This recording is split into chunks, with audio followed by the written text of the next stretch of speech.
Welcome to Let's Talk Investing, a co-production of the Globe and Mail and the Investor Education Fund.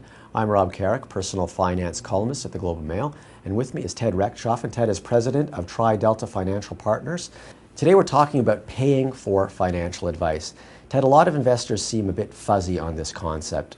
Advisors are people who are well trained, they put a lot of work in, they need to be paid for their work, and yet a lot of advisors work in a way where the pay is invisible to the client. Explain to us the three models of how an advisor is paid, and maybe we can talk about the ins and outs of them.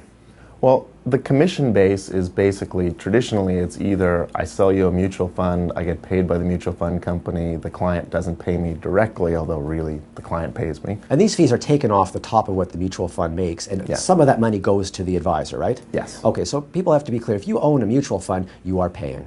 You are paying, the advisor is doing no charity work, they're getting paid by you. Okay, so there's the commission base, and then there's the fee-based model. Describe that for us. The fee base is generally speaking, it's a percentage of assets. It might be 1% or 1.5%, but it isn't focused on trading commissions. It isn't focused on the mutual fund fee. It's more you get pay up front this percentage, and the client sees it. And you pay?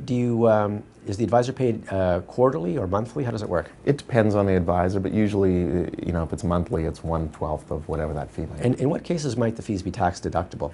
Well, if it's an investment counseling fee, which is how we work, and for non-registered assets, the fees are tax deductible. If it's for registered assets, then it's not tax deductible. Okay, and then there's the third model, which is the rarest, I guess, which is the fee-only model, where you charge a flat fee. How does that work?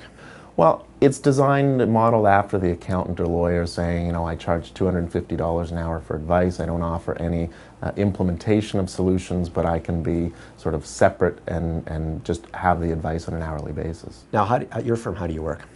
We do both the hourly basis and on a percentage of asset basis, although I find in most cases the world changes so much, things change both in individuals' lives and the market's lives. Most people want us to implement the plan, otherwise we give them advice and it goes on the shelf and they don't implement it. Last question, Ted. How confident can I be of the advice of an advisor who's making commissions off the products he or she sells? It seems to me there's a conflict there because I never know whether the products are right for me or right for the advisor in terms of the compensation he or she receives. What's your take on that?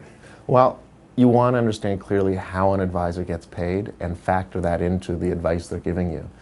If it seems like their advice is always tied to whatever pays them the most, then the advice is questionable. Sometimes people get paid a certain way, but their advice clearly is focused on the client, and you can usually gauge that over time. Great, thanks, Ted. Thank you.